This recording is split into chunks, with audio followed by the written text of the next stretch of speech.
We have some breaking news, and it comes out of the state of Kansas, where ABC News is projecting a winner in the very, very competitive and hotly contested race there. And it is the Republican Pat Roberts, who is, we are projecting, going to be the independent Greg Orman.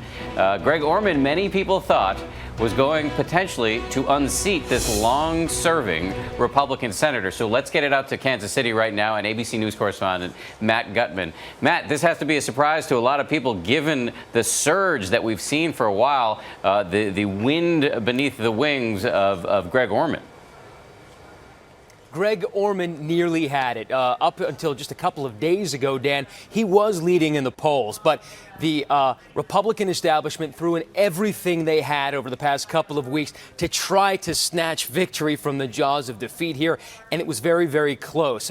They had a lot of big guns rolling out here, including Bob Dole, a lot of other national figures in the Republican Party. And it appeared to have worked. Another thing that appeared to have worked for the Republicans, and this is Pat Roberts' fourth term. He will be 84 when he finishes his fourth term in the Senate. Another thing that worked for them, ground game. Greg Orman was an unknown. He was a businessman. He had done very well for himself, but he had no ground game.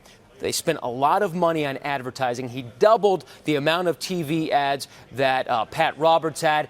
It still didn't work. Now, just to give you a sense of how big and how important this race ended up becoming, because previously Pat Roberts had been doing this alone. He basically had been running unopposed. But he was so surprised by this, that just in the past couple of months, outsiders spent $17 million on advertisements here in Kansas on that Senate race.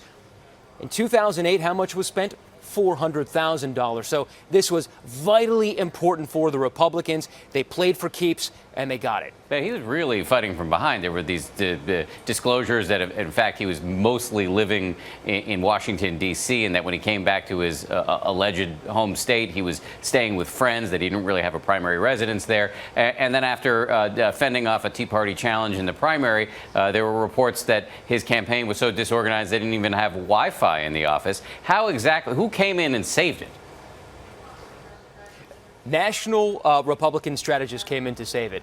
People who had worked with President Bush, people who had worked very closely with Karl Rove, they came in and headed up the strategy here, and they said, we're going to call the shots. This is how it's going to be run. And by the way, it was run in a very, very tough manner, you could say. Those advertisements, by and large, tying Greg Orman, who was an independent and really is an independent on many of his views, but tying him directly to President Obama. The level of dissatisfaction in the state with the way the government is being run, with the state of the nation, is enormous. It is number 3 for the greatest dissatisfaction at 72%.